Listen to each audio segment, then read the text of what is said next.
So everyone clear with this day zero concept? मतलब बोला था ना कि छुट्टी वुट्टी मिला के सब पकड़ना था। 7 वर्किंग, हाँ सर, 5 वर्किंग डेज, वर्किंग बोलते तो उसमें यही बताते हैं वो लोग।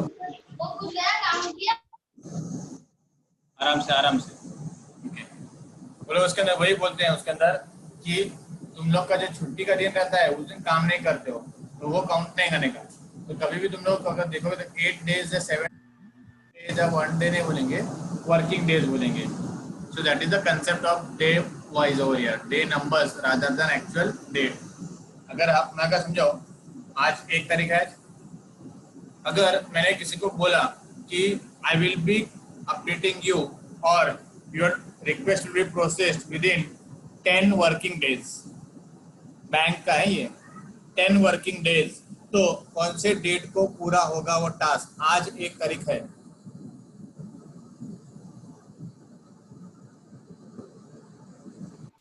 15 तारीख। तो पता नहीं, मैं पूछा तुम लोगों को। अगर आज 1 तारीख है और अगर मैं 10 वर्किंग डेज बोल रहा हूँ बैंक में, तो वो काम के डेट को पूरा होगा 10 तारीख को होगा या 11 तारीख को होगा?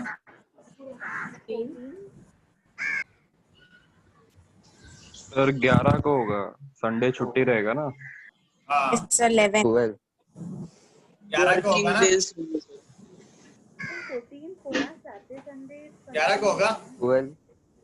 14 सर। सैटरडे संडे छुट्टी रहेगा ना, 14th या 15th को सर होगा। 2nd और 4th सैटरडे छुट्टी रहता है।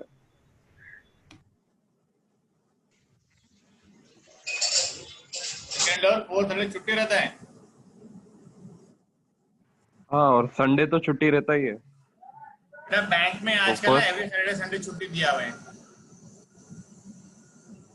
एसबीआई की बात कर रहा हूँ मैं। सेकंड फोर्थ ने पब्लिक के लिए शायद से उनको हर सैटरडे संडे छुट्टी दिया।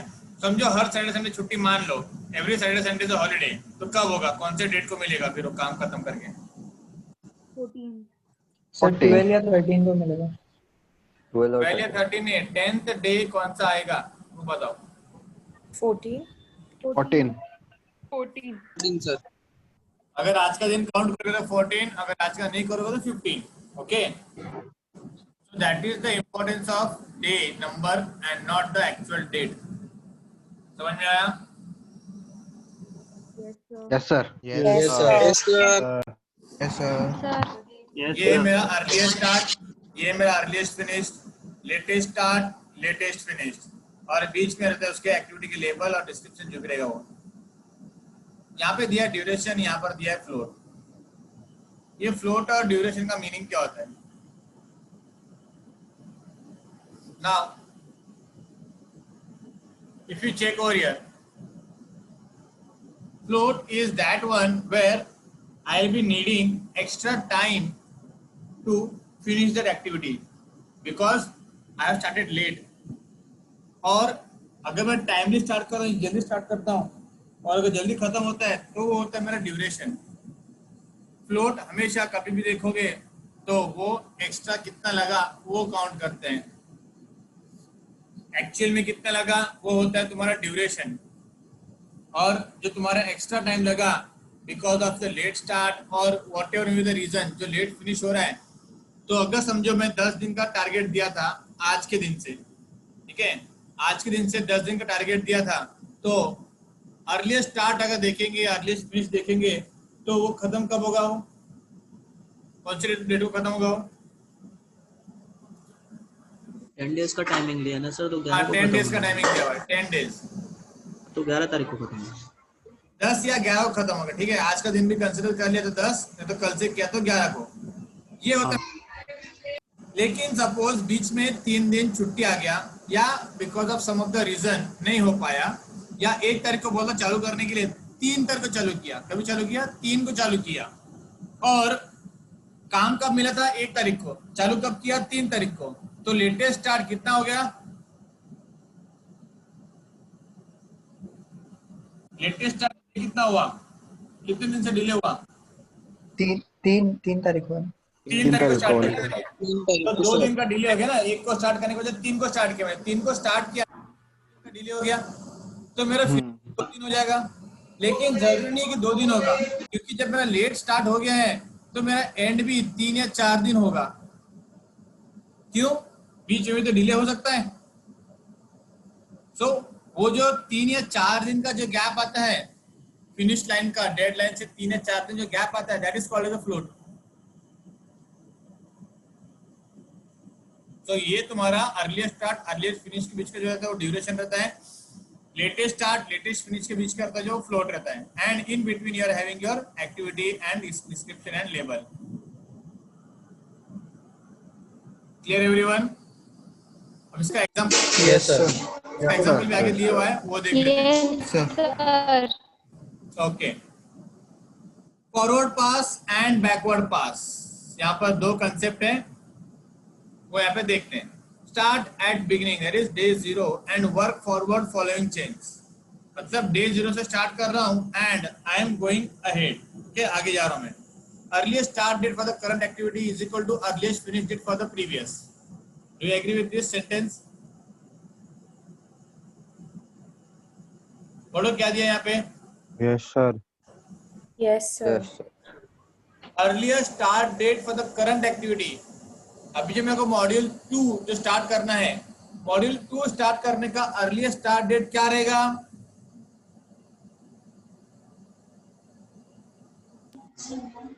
मॉड्यूल 2 का अर्लीस्ट स्टार्ट डेट क्या रहेगा? जब मॉड्यूल 1 खत्म हो जाए, मॉड्यूल 1 कंप्लीट हो जाए। मॉड्यूल 1 का अर्लीस्ट फिनिश डेट, ऐसे बोलो, मॉड्यूल 1 का अर्लीस्ट फिनिश डेट जो रहेगा वो तुम्हारा मॉड्यूल 2 का अर्लीस्ट स्टार्ट डेट रहेगा। समझ में आया? Yes sir. Yes, sir. लेकिन अब जैसे मैंने बोला मॉड्यूल 1, 2 एंड 3 डिपेंडेंट है एंड 4 एंड 5 इंडिपेंडेंट है, ठीक है। अब मैंने मॉड्यूल 1 स्टार्ट किया था, उस वक्त पैरेलली कौन सा मॉड्यूल स्टार्ट कर सकता हूं मैं? मॉड्यूल 4। मॉड्यूल 4 मॉड्यूल 4 ऑब्वियसली, क्योंकि 2 और 3 डिपेंडेंट है एक दूसरे पे, 1 पे डिपेंड 2 है, 3 पे डिपेंडेंट 3 डिपेंडेंट 2 पे। तो यहाँ पे मॉड्यूल 1 को खत्म होने के लिए 7 दिन लग गया, मॉड्यूल 2 को खत्म होने के लिए, मॉड्यूल 4 को खत्म होने के लिए 10 दिन लग गया। 2 मॉड्यूल है ना मेरे। हाँ। मॉड्यूल 1 एंड मॉड्यूल 4 ये मैंने पैरेलली स्टार्ट किया, ठीक है। 2 स्टार्ट करना है और यहाँ पे 5 स्टार्ट करना है, तो इसको लग गया 7 डेज, इसको लग गया 10 डेज। तो नेक्स्ट मॉड्यूल जो स्टार्ट होगा, जो कि मेरा इन दोनों का कॉम्बिनेशन रहेगा, मॉड्यूल 2 और मॉड्यूल 5 के लिए, जिसमें मेरा अर्लीस्ट फिनिश जो रहेगा वो रहेगा 10, मतलब 10 दिन के बाद मैं मॉड्यूल 2 भी स्टार्ट करूंगा और मॉड्यूल 5 भी स्टार्ट करूंगा। सर लेकिन मॉड्यूल 1 तो 7 को ही खत्म हो गया है ना। हाँ, लेकिन मॉड्यूल 2 जो है वो मॉड्यूल 4 पे डिपेंडेंट है और मॉड्यूल 5, ये दोनों मॉड्यूल जो है ये दोनों इंडिपेंडेंट है, लेकिन इन दोनों के आउटपुट पे मॉड्यूल 2 और 5 डिपेंडेंट है। तो अगर मेरा मॉड्यूल 1 अगर 7 दिन में खत्म हो गया, मॉड्यूल 2 स्टार्ट कर सकता हूँ, लेकिन मॉड्यूल 5 भी साथ में चालू होना चाहिए। लेकिन मॉड्यूल 5 के लिए मॉड्यूल 4 खत्म होना चाहिए, जो कि खत्म नहीं हुआ अभी तक। 7th डे पे मॉड्यूल 1 ने पूछा, अरे तेरा काम खत्म हुआ क्या रे? तो मॉड्यूल 4 ने बोला नहीं भाई, मुझे अब 3 दिन लगेगा खत्म होने के लिए। तो मॉड्यूल 1 क्या बोला, ठीक है तेरा काम खत्म होते मुझे बोल देना, हम लोग दोनों मॉड्यूल 2 और मॉड्यूल 5 पे काम करना चालू करेंगे। तो वहां पे ये हो तो रहा है अर्ली स्टार्ट दोनों, लेकिन दोनों में से नेक्स्ट मॉड्यूल स्टार्ट करने के लिए हम लोग कौन सा लेना पड़ेगा? Latest earliest finish. ये है मेरा अर्लीस्ट फिनिश, ये हो गया मेरा EF, लेकिन ये 3 दिन और लेट हो रहा है ना, 10 दिन ले रहा ना ये, तो ये हो जाता है मेरा लेटेस्ट अर्लीस्ट फिनिश। तो जब मॉड्यूल 2 और 5 स्टार्ट करना होगा तो उस वक्त मुझे लेटेस्ट अर्लीस्ट फिनिश यानी कि 10 दिन का जो मॉड्यूल 4 है वो कंसिडर करना होगा, ना कि मॉड्यूल 1 का 7 दिन के बाद। मतलब ये जो वर्किंग है ये चालू होगा मेरा 11th डे पे, ना कि 8th डे पे नहीं होगा। समझ में आया everyone? Yes, sir. Yes, sir.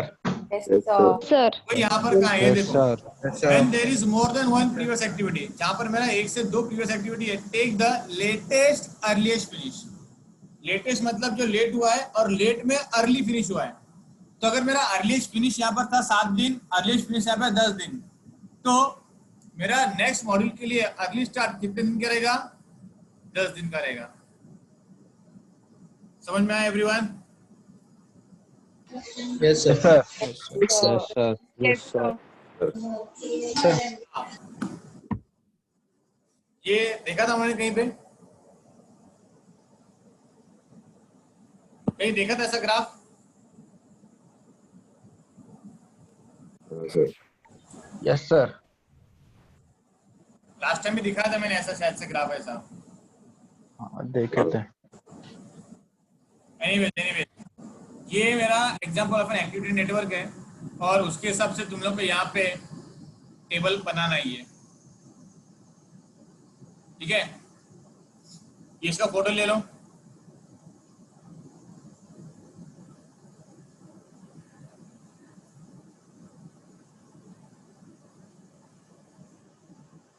Done? Yes, sir. Yes, sir. Yes, sir. Take the photograph of this. Yes, sir. Take the photograph of this. You will be completing this task, completing the table. इसके base पे A से लेके H तक दिया हुआ है, यहाँ पे भी A से लेके H तक दिया हुआ है। अर्ली स्टार्ट करेगा, ड्यूरेशन क्या रहेगा और उसका फिनिश क्या रहेगा, वो तुमको बना के अगली बार अगले लेक्चर में प्रेजेंट करना है। Next lecture I will be allowing others also to share the screen. I want this chart to be completed. Excel में बनाओ, पावर पॉइंट में बनाओ, जिसमें बनाओ, वर्ड में बनाना है बनाओ। ये डायग्राम के हिसाब से मुझे ये टेबल बना के चाहिए। Next is backward pass. Backward pass मतलब ये मैं लेफ्ट से राइट गया, अब यहाँ पर बैकवर्ड में मैं राइट से लेफ्ट जाऊंगा। Start from the last activity. Module 5 से शुरू करो। 5 4 3 2 1 गो उल्टा। सेम वैसा ही उसका अगर मिरर इमेज देखोगे तो तुम्हें बैकवर्ड पास मिल जाएगा। वहां पे मेरा अर्लीस्ट स्टार्ट था, यहाँ पर मेरा लेटेस्ट फिनिश आएगा। समझ में आया क्या? Latest finish for last activity equal to earliest finish. हाँ सर, समझा। Yes, sir. काम करूंगा मैं उसको पीछे से आते हुए। That is working backwards. Earliest finish work backwards. latest finish for last activity is nothing but earliest finish for work backward, and latest finish for current activity is equal to latest start for the following.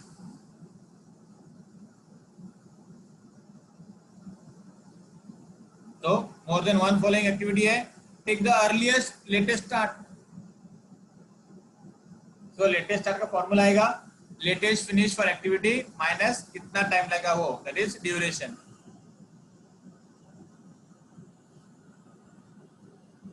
Read this everyone and try to understand what it is written over here. अगर नहीं समझ में आ रहा है photo ले लो, 2-3 बार पढ़ लो, समझ में आएगा उसको। रिलेट करो फॉरवर्ड पास से।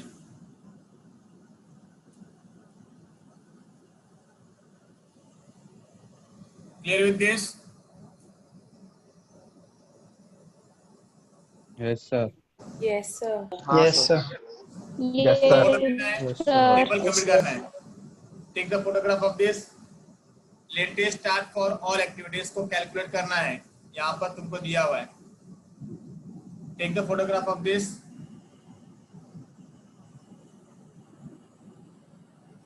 उल्टा चालू करना है यहाँ पे। यहाँ पर दिया भी है, देखो 11th वीक से स्टार्ट किया, 2 वीक लगता है तो मेरा 9th वीक में खत्म हो जाएगा। ये 9th वीक में खत्म हो जाएगा तो यहाँ पर मेरा 7 8 9, तो यहाँ पर जो 9 रहेगा वही पे मैं स्टार्ट कर सकता हूँ। मैं 7th पे स्टार्ट नहीं कर सकता मैं, तो ये 9th पे स्टार्ट कर दिया मैंने। फिर यहाँ पे लगने वाला 3 वीक, तो ये हो गया 6। यहाँ पर मैंने 9 से 1 वीक वेट किया, 8 वीक पे स्टार्ट किया। क्यों? यहाँ पर ये काम चालू था ऐसा करके। तो 8 वीक से चालू किया, 4 वीक लगने वाला 4, फिर यहाँ से 7 वीक से स्टार्ट किया मैंने, तो 7 वीक से स्टार्ट किया, 3 वीक लगने वाला, यहाँ पे आ गया 4, तो यहाँ पर आ गया 4 4 6, तो यहाँ पे 6 है, 6 वीक्स लगने वाला है 0, 4 वीक लगने वाला है 0, यहाँ पर 10 वीक्स लगने वाला है 10 वीक्स, ओ यहाँ पर दिख रहा है ये 10 वीक्स, इसका लिंक देखो यहाँ से यहाँ पर गया हुआ है, इन दोनों का लिंक नहीं है। अगर ऑब्जर्व करोगे तो ये देखो 10 वीक्स यहाँ पर है और 10 वीक्स यहाँ पर है, तो इन दोनों का लिंक है। इसका लिंक किसके साथ नहीं है, तो फिर इसका लिंक किसके साथ है, इसका लिंक किसके साथ है, सॉफ्टवेयर सिलेक्शन के साथ है। So accordingly you need to find out कि what will be the value for this table. ले लिया फोटो इसका सबने? Yes, sir. ले Yes, लिया। sir. Take the photo of this also.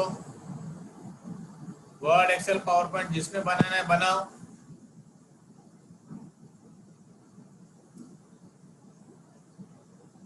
Done? Yes, sir. Yes, sir. जो मैंने float का दिया था वही यहाँ पर एक्सप्लेन किया हुआ है। Read. Float equal to latest finish minus earliest start minus duration. Latest finish, यह है latest finish, minus earliest start minus duration कितना लगा वो, फिर वो होगा मेरा फ्लोट का value. Take the photo of this also. Formula दे लो, ये आगे यहाँ पे आएगा, पूछेगा what is the float value करके।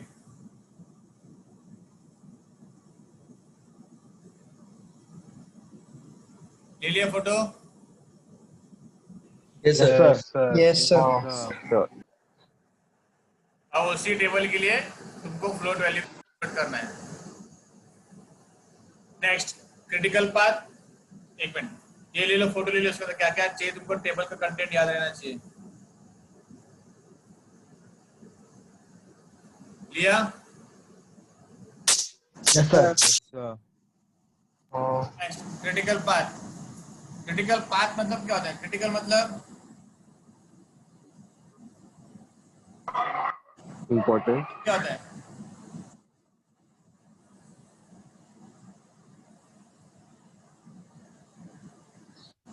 anyone क्रिटिकल मतलब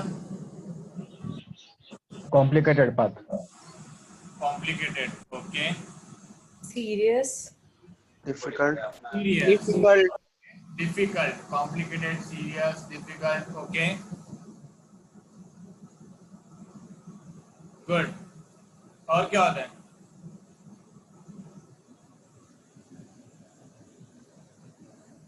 Sir, important. अबे एग्जाम में इंपॉर्टेंस मांग रहे हैं। Change. Sir, risky. Sir risky, very much, you can try.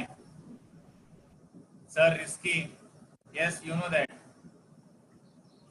तो टाइम बेस्ड भी बोल सकते हो उसको। यानी you are saying to me sir risky. No. Critical का मतलब risky. अच्छा अच्छा, क्रिटिकल का मतलब रिस्की। हाँ, Okay. ऐसे बोल दीजिए सर, उसका मतलब ये। अच्छा अच्छा अच्छा। Critical in short means which is not stable or which is not normal। मतलब उसको अगर थोड़ा सा भी मिसमैनेज कर लिया, मतलब थोड़ा सा भी इधर उधर कर दिया, तो it can prove cost effective to us. For example like अगर कोई क्रिटिकल कंडीशन में है तो अगर तुम देखोगे तो उनके लिए अलग से वार्ड रहता है, ICU, बराबर? हाँ सर। Yes, sir. हाँ सर। Yes sir. ICU मतलब वो नहीं है, जॉन सीना का ऑपोजिट नहीं। Intensive care unit. हाँ वो होता है इंटेंसिव केयर यूनिट होता है। ICU मतलब फिर बोला सर यू कांट सी मी।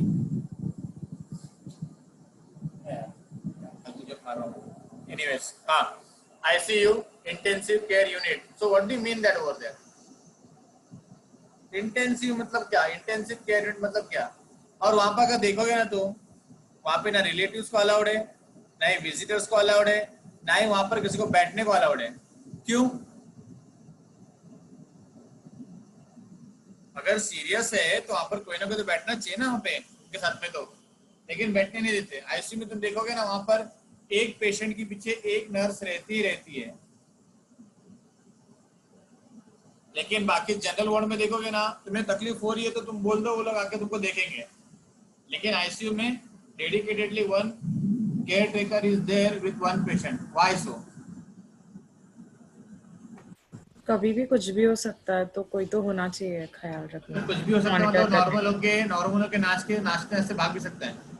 नहीं मतलब शुरू कंडीशन वैसा- खराब हो सकता है। कंडीशन हाँ, खराब हो सकता है। यस, अचानक इट कैन मर भी वर्क। सकता है वो। मतलब क्या हुआ, इट कैन वर्क। इम्प्रूव हो गया तो that is well and good, लेकिन वहां पर क्यों रखते हैं? क्योंकि वहां पर इम्प्रूव होना चांसेस कम रहता है, इसलिए उनको आईसीयू में शिफ्ट करते हैं। मतलब यहाँ पर उनका कंडीशन और खराब हो सकता है बाहर रखेंगे तो इसीलिए वो बहुत क्रिटिकल सिचुएशन रहता है, उसका हेल्थ क्रिटिकल है, तो इसलिए हमने उनको दूसरे पे शिफ्ट किया जहां पर उनको डिस्टर्बेंस नहीं आएगा, जहां पर उनको इन्फेक्शन नहीं आएगा।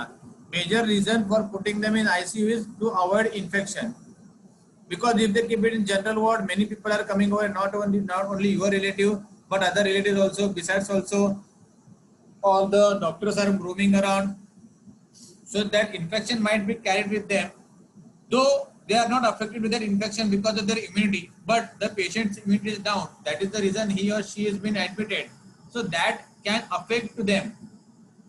So that is why they shifted to the intensive care unit, that is the critical. अगर आईसीसीयू देखोगे तो उसका आईसीसीयू का फुल फॉर्म क्या है? आईसीसीयू का फुल फॉर्म क्या है? Intensive critical care unit. सुना है वर्ड आईसीसीयू, सुना है क्या? नहीं Yes, सर। sir. नहीं सर। नहीं। आईसीसीयू कितने लोगों ने ये भाई फुल फॉर्म बोल दो जरा, क्या है उसका मतलब? What is the full form of ICCU?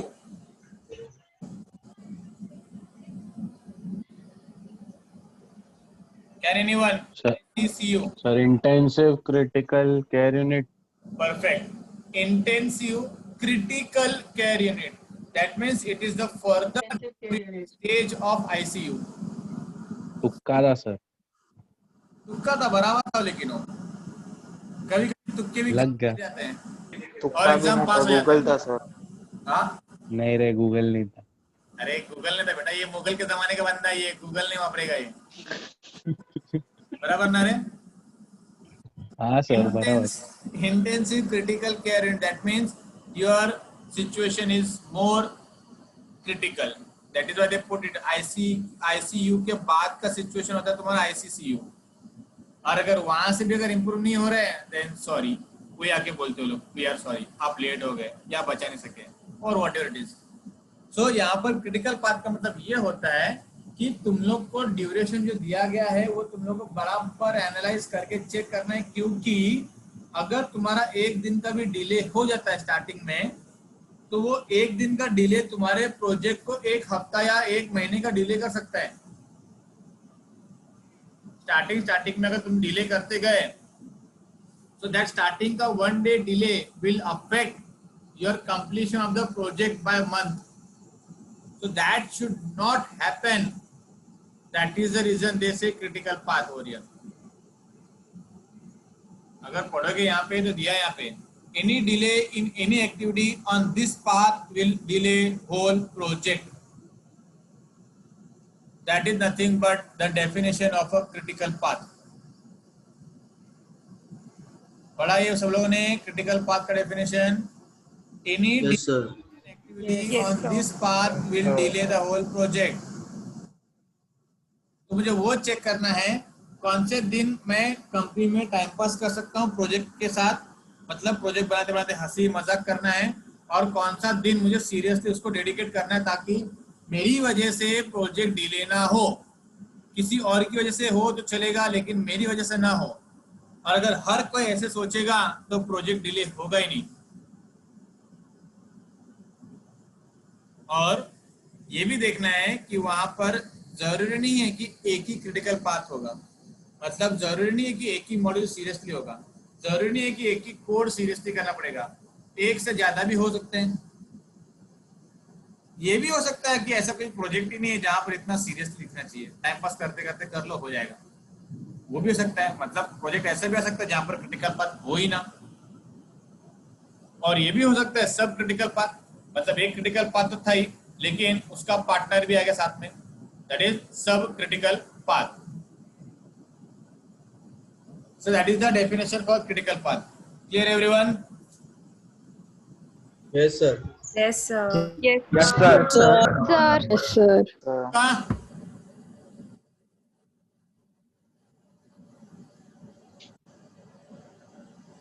Next. Free and interfering float.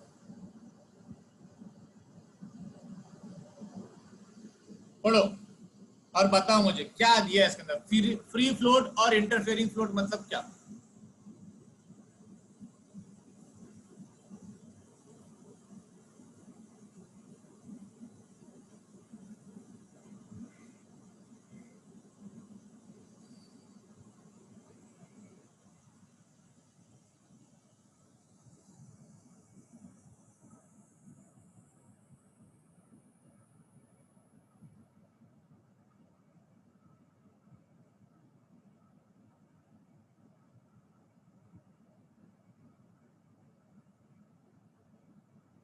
वहां पे दिया भी है एक्टिविटीज का कंप्लीशन डेट भी दिया हुआ है.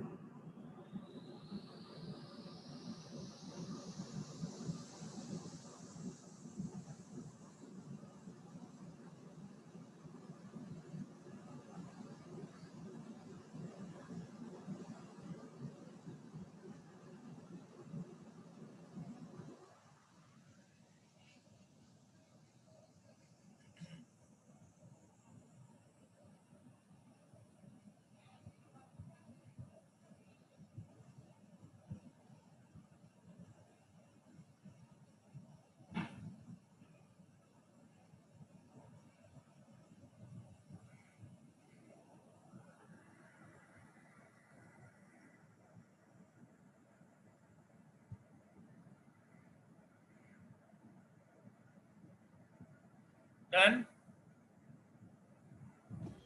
Yes, sir. Yes, you can explain me. समझ में आया क्या लेकिन क्या दिया यहाँ पे डायग्राम में? हाँ, थोड़ा बहुत. हाँ. Yes, you can explain.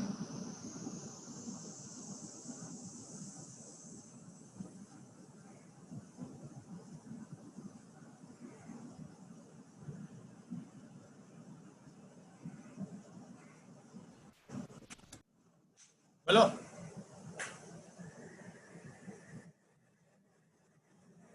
यहाँ पे दिया भी है, B can be up to 3 days late and not affect any other activity. It is a free float. B can be a further 2 days late, affects D but not the project का end date. Interfering float it is called as. ठीक है.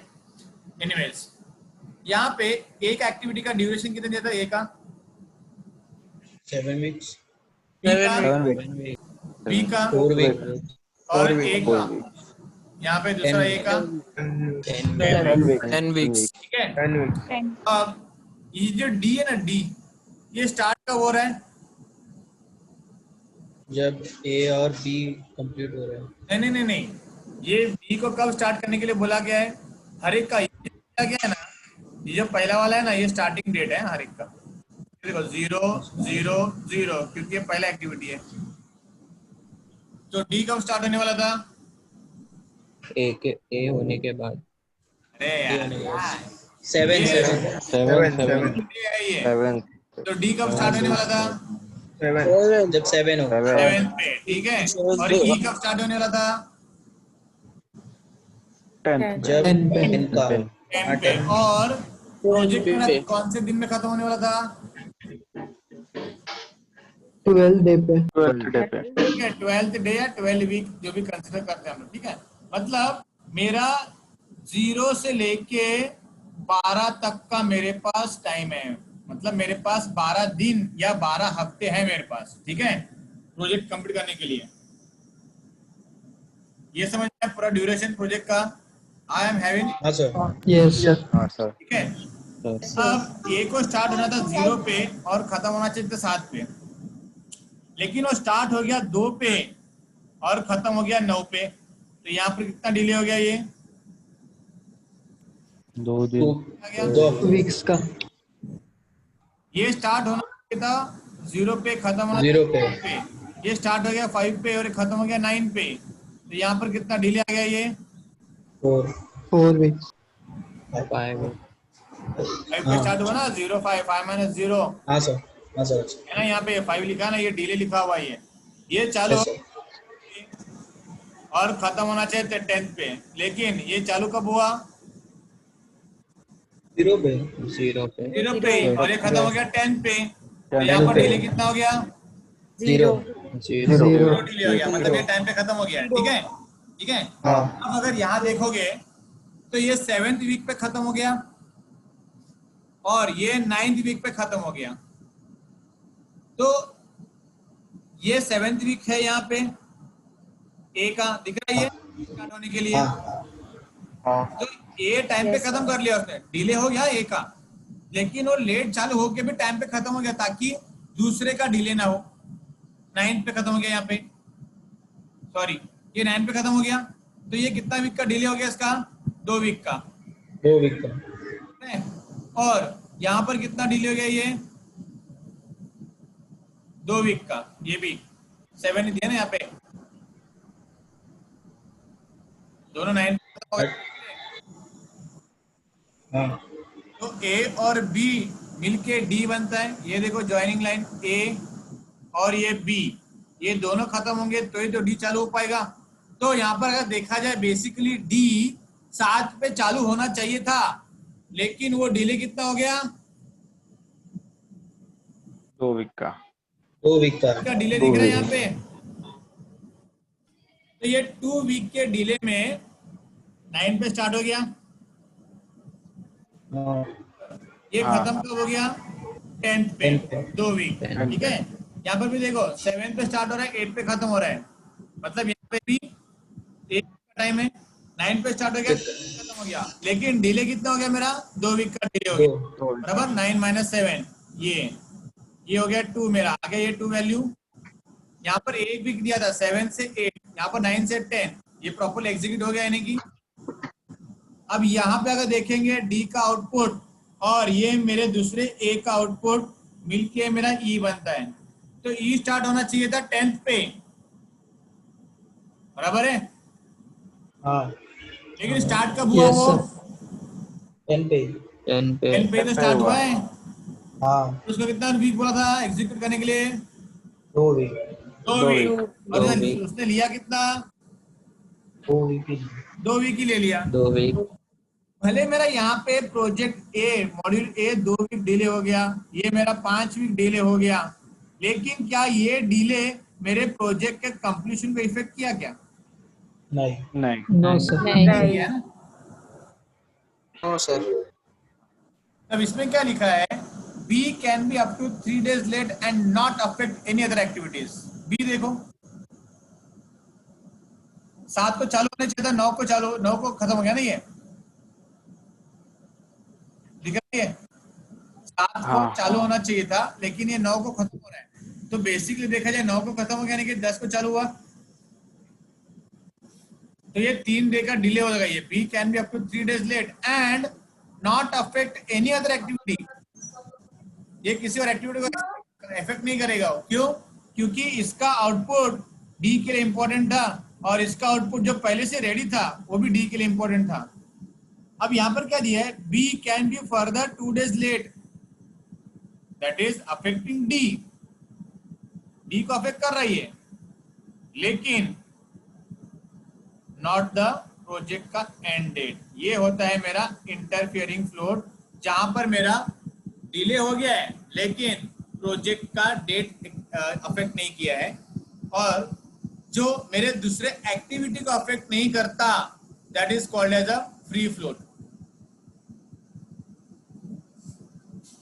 जो internally affect नहीं करता वो होता है मेरा फ्री फ्लोट, जो मेरे ओवरऑल प्रोजेक्ट को अफेक्ट नहीं करता डिले होके भी वो होता है मेरा interfering float. Clear everyone? Free float and interfering float. Yes, sir. Yes, sir. Yes, The sir. delay sir. of internal Yes. activities not affecting any other activity is called a free float. The delay of any of the activities, collective activities, affecting others but not affecting the project ka end date is called as interfering float. Clear with this everyone? Yes, Yes, sir. sir. Yes, sir. sir. Yes, sir. Pakka? Yes, sir. Yes, sir. Yes, sir. Yes, sir. Yes, sir. sir. That was chapter number 6.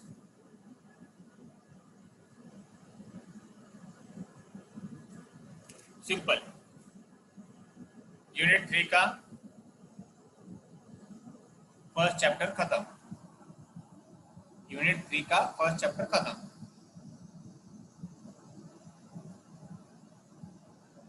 Sir unit 2 का last chapter था ना ये? नहीं, unit 3 का first chapter था. ठीक है, tension मत लो, देखते हैं. रुको, चैप्टर नंबर 6 था ना ये? चैप्टर नंबर 6 था ना? हाँ सर, चैप्टर नंबर 6 था. हाँ बराबर. Yes, एक sir. यूनिट हाँ, में सर. एक यूनिट में 2 चैप्टर है ना? एक यूनिट में 3 चैप्टर है ना? हाँ. बराबर. Chapter number 1, chapter number 2, chapter number 3. तो यूनिट 1 खत्म. तो अभी चैप्टर नंबर 6 खत्म हुआ तो यूनिट 2 कौन सा खत्म हो गया? यूनिट 2. चेक कर लो जरा.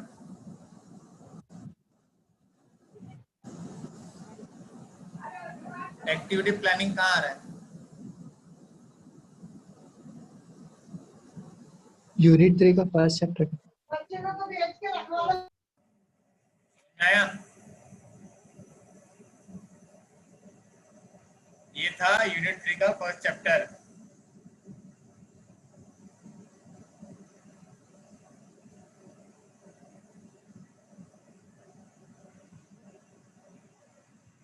Clear everyone?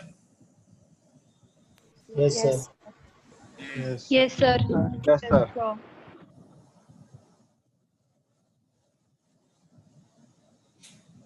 Now next chapter ka we'll do just the introduction of the part and detail we'll do in the next lecture. But what is that chapter ka naam? Let us see that. Visible? Yes, sir. Yes, sir. Yes, sir. So what is the name of the chapter? Risk management. Risk management. Okay. Can anyone define risk?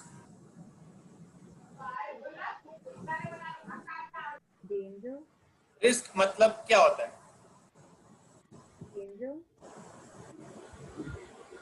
Sorry, किसने कुछ बोला? सुनाई नहीं दिया. देविका. हाँ Devika. Sir and result अपने को sure नहीं.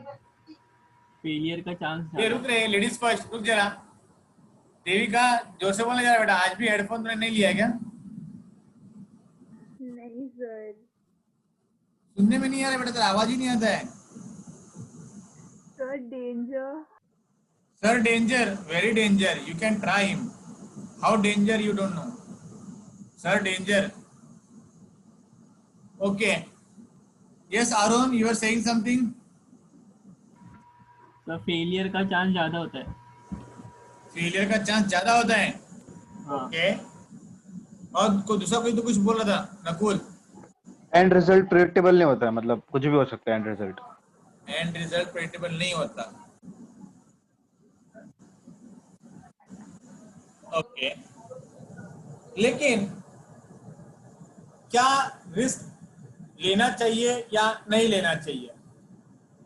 लेना चाहिए सर. लेना चाहिए सर. लेना अरे चाहिए. यार, तुम लोग ही बोल रहे हो लेना कि चाहिए. एंड रिजल्ट प्रेडिक्टेबल नहीं रहता है.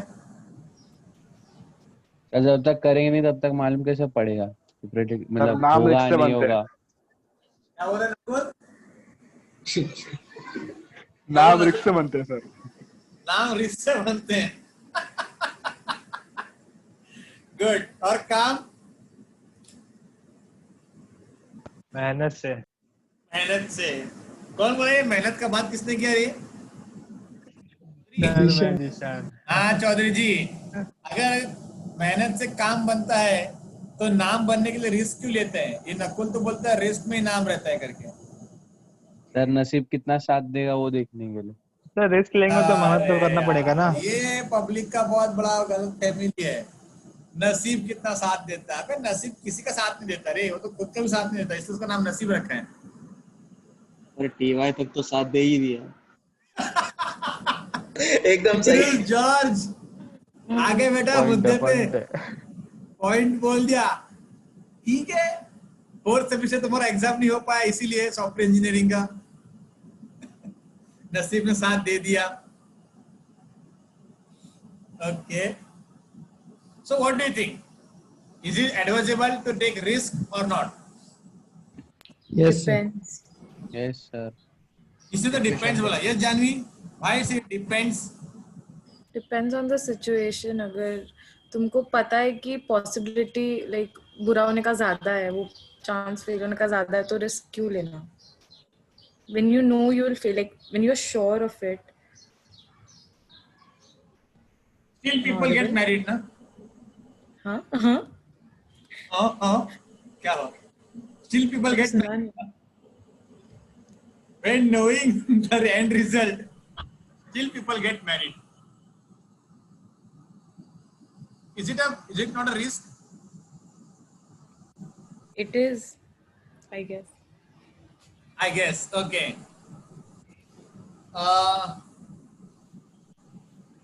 Suppose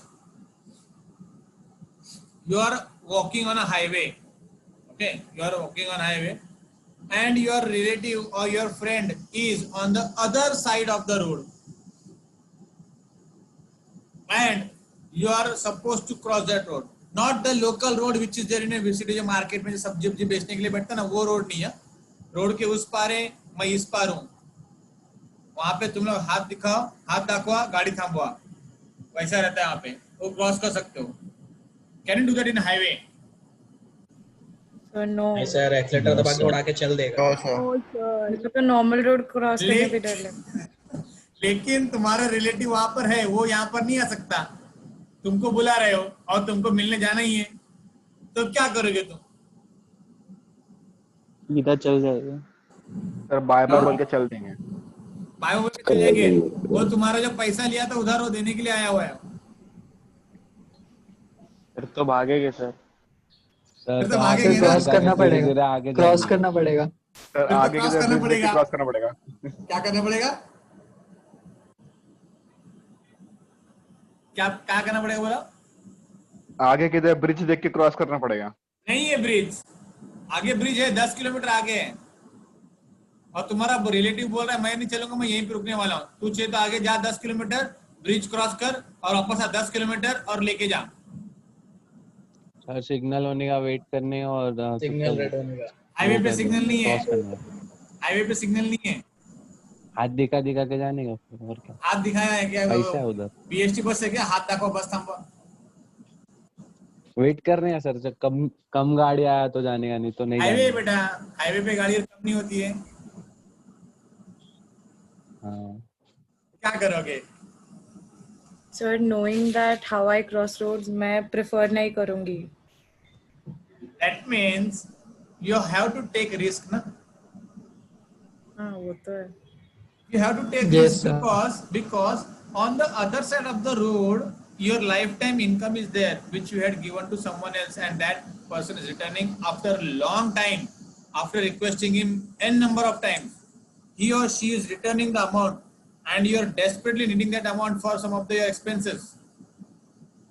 So then what do you do in that case then? You have to take risk, and suppose you by chance cross that road and reach to that person, then what will happen? So the risk will be worth it. Yes, then that risk will be called as a success. That risk will be termed as a success. तुमने risk लिया IT लेने का, FY में लिया, IP पढ़ा, माँ कसम क्या गंदा स्क्रीन है यार, ब्लू कलर का दिख रहा है, इसमें येलो कलर का टाइप हो रहा है यार, कुछ समझ में नहीं आ रहा है, मैडम क्या पका रही है, विनय सर क्या सुला रहे हैं यार, समझ में नहीं आ रहा है। रिस्क तो लिया था ना। लेकिन जैसे तुमने प्रैक्टिस किया, जो तुम रोड क्रॉस करते हो भी तो प्रैक्टिस ही रहता है ना तुम्हारा। ऐसा नहीं है कि मैं एक साथ दौड़ पड़ा रोड पे, नहीं, देखूंगा मैं लेफ्ट साइड में देखूंगा, राइट साइड में देखूंगा, जहां से रोड क्रॉस कर रहा हूँ वहां पर देखूंगा, जिस डायरेक्शन से गाड़ी आ रही है, फिर धीरे धीरे करके जाऊंगा ना मैं। अगर 4 या 5 लेन का रहेगा तो ऐसा तो नहीं ना कि 4 या 5 लेन में एक साथ गाड़ी आएंगे। एक लेन क्रॉस कर दिया, देखा मैं दूसरे लेन में गाड़ी आ रहा है तो मैं रुक जाऊंगा। तो मैं ऐसा टाइम देखूंगा जहां पर 5 लेन में गाड़ियां नहीं रहेंगी फॉर 10 सेकेंड्स ऑल्सो, मैं भाग के निकल जाऊंगा मैं 10 सेकंड में। दैट मीन्स व्हाट, वो प्रैक्टिस करोगे तो तुमको आता है वहां पे। वैसे तुमने आईटी में एडमिशन लिया, एफवाई में एडमिशन लिया, फर्स्ट सेम में तुमने बोला मैथ्स, हाँ कसम सुमन मैम यार क्या यार 12th में बाउंसर गया था, अभी तो हेलमेट भी पहन नहीं सकता मैं तो सर बीमर फेंक रहे हैं, बाउंसर भी नहीं आ रहा है, सीधे मुंह पे मार रहे हैं लोग बॉल को लेके, मैथ्स को लेके, वैसा हो गया। तो तुमने क्या किया, चलो प्रैक्टिस तो करते हम लोग, प्रैक्टिस किया किया किया, समझ में आ गया, ये किया वो किया, फिर ऐसे करते करते जॉर्ज डिक्रूज की तरह तुम लोग टीवाई में पहुंच गए, नसीब ने साथ दिया बोल के। अब यहाँ पे टीवाई में आ गए, देखा ऑनलाइन लेक्चर चल रहे हैं। अबे यार, एक तो पहले से विनय सर का क्लासरूम में कुछ समझता नहीं था, सॉफ्टवेयर इंजीनियरिंग नहीं समझा, फिर बाद में पाइथन लिया था या डेटा स्ट्रक्चर लिया था वो नहीं समझा, और अभी यहाँ पर एसपीएम पका रहे यार। ये तो पहले से क्लासरूम में सामने थे तभी समझता नहीं था, अभी ऑनलाइन में तो कुछ सुनने भी नहीं आता ठीक से। क्या करूं मैं अब यार, रिस्क तो ले लिया है आईटी में लेके, फिर 5th सेम तुम्हारा एग्जाम हो गया, सपोज ऑनलाइन ले लिया, तुमने प्रैक्टिस करके अच्छे से परफॉर्म कर भी लिया, हो गया। फिर बाद में मैंने 6th सेम के लिए लेक्चर बैठना चालू किया, वहां पे पढ़ के हो गया। Suppose after TY you got the campus placement and you got placed in a very good company, what will you then that risk? Success obviously.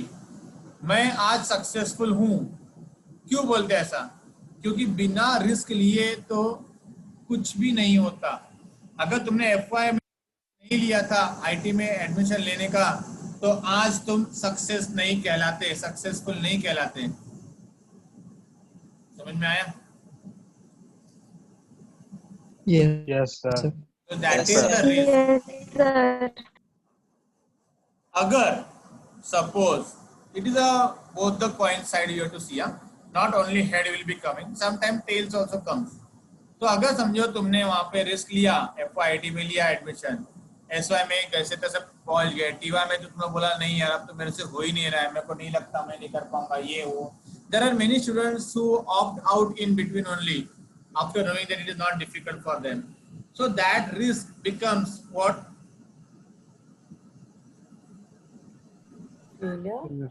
Failure, sir. failure. But not all the failure result in a negative way. It gives you experience also कि IT मेरे बस का बात नहीं है, मैं वो नहीं करूंगा, मेरे लिए बीकॉम, बीएमएस, बैच, बीपीआई या बीएमएम जो भी है other stream apart from IT I can do anything. So that means that failure you have taken the risk, that is why you came to know कि IT मेरे से नहीं होगा करके। वो रिस्क लिया था तभी तो समझ में आया, एक्सेप्टेड, एक ईयर वेस्ट हो गया but you came to know at least. So to know something or to be successful, the risk is compulsory in life, you have to take. Okay, now if I tell in your language, everyone is waiting for one day in life, 14th February, collegians, 14th February, what do you do on that day? Stay at home. क्या होते हैं बेटा? घर पे रहता है। घर पे रहते हैं। बजरंग दल वाले हो क्या रे? क्या सर सर वो लोग बाहर रहते हैं बजरंग दल वाले। So what you do in the on that day? Let me see what he or she says. Let me check. तो तुम लोग क्या करते हो? क्या किया तुमने वो? रिस्क लिया। रिस्क लिया ना? क्या रिस्क लिया? अपने फीलिंग्स को बताने का। अब सामने भी वही फीलिंग्स आ गया। आरिफ क्या हुआ बेटा? कुछ याद आया? नहीं कुछ नहीं सर। चला अनिरुद्ध बोल रहा है, मैं क्या बोला? नहीं, किसी मैं ने बोला कुछ तो बोला बीच में सर करके ऐसा। नहीं हाँ वो गलती से हुआ सर। तेरा हुआ गलती से। अनिरुद्ध सिंह को तो कुछ याद आ गया रहेगा, बेटा गलती से कुछ बोलना चाहता रहेगा तू, बोला नहीं नहीं नहीं अभी नहीं। तो अगर समझो सामने का भी सेम फीलिंग है, एक्सेप्टेड, यस, तो सक्सेस, नहीं तो फ्रेंड जोन। वो बेसिकली वही होता है ना, lock zone. Block zone. Block zone. See, ये सब एग्जांपल देने का मतलब यही होता है, कहने का मतलब यही है कि you have to take risk to know what will be the output. मैं समुद्र के किनारे बैठ के देख नहीं सकता कि इसकी गहराई कितनी है, या तो स्विमिंग पूल के कॉर्नर पे बैठ के मैं बोल नहीं सकता कि मेरे को स्विमिंग आता है करके। अगर स्विमिंग सीखना है तो मुझे स्विमिंग पूल में उतरने का रिस्क लेना ही पड़ेगा। अगर नहीं हो पाया तो ठीक है, बचाने के लिए है, वहां पे ट्रेनर्स लोग रहते हैं। अगर हो गया तो स्विमर बन गया, नहीं हुआ तो नहीं बना। But ultimately you have to take the in life, क्या है ये? Race. And what do you mean management? तो जैसे मैंने एडमिशन लिया है एफवाई में, तो मेरे को इसको मैनेज कैसे करना है, मेरे को अपना टाइम कैसे निकाल के स्टडीज को देना है, तो उसको मैनेज करने का। Yes, that means how to handle that risk. See, you cannot avoid, not all the time. Sometimes you can avoid, but not all the time. So अगर लाइफ में रिस्क आने ही वाला है, अभी जैसे फॉर एग्जांपल सब लोग घर में बैठे हुए हैं, ठीक है, लेकिन खाना तो अब घर में आएगा नहीं अपने आप, दाल चावल तो आएगा नहीं, दूध तो आएगा नहीं, सब्जी तो आएगा नहीं अपने आप, तो क्या करेंगे हम लोग? रिस्क ले रहे हैं ना, बाहर सब्जी वब्जी लाने के लिए, चावल दाल दूध लाने के लिए। हाँ सर। मैं तो जाता होगा, तुम लोग के घर में अगर उगता है अपने आप चावल, अपने आप उगता है घर में, खेती बीती लगाया रहेगा तो बात अलग है, लेकिन मेरे को जाना पड़ता है। तो मैंने क्या किया, रिस्क लिया, बाहर गया। अगर मैं सेफली आ जाता हूं तो मैं सक्सेसफुल हो गया, मतलब यस मैंने हरा दिया कोरोना को, मैं आ गया जिंदा सही सलामत, जंग जीत के आ गया मैं। नहीं तो फिर अगर 4 दिन बाद अगर मैं बीमार पड़ जाता हूँ, सर्दी खांसी या बुखार आने लग जाता है, मैं सांस लेने में तकलीफ होती है। विनय सर आपका लास्ट लेक्चर था उस दिन, सॉरी सर, आप अच्छे थे, विल मिस यू। ये बोलने की नौबत आ जाती है। मतलब क्या हुआ, मैंने रिस्क लिया, लेकिन उसको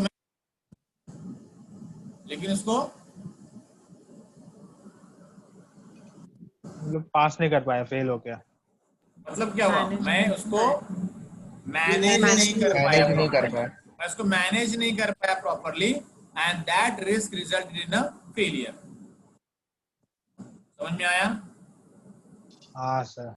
So this is nothing but the introduction of your chapter management. What is risk and all those things will continue in next lecture then. Okay.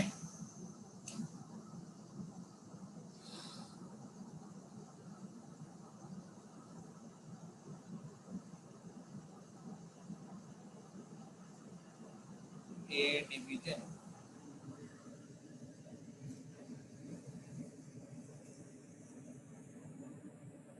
आज कौन सा डे लेक्चर का? 27. 27.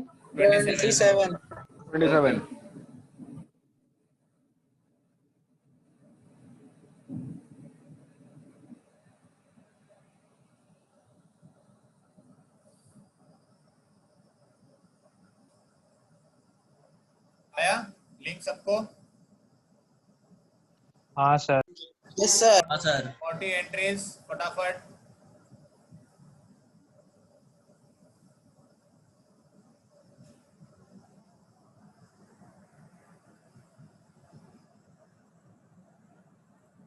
So once you're done with the attendance, you can leave the meeting.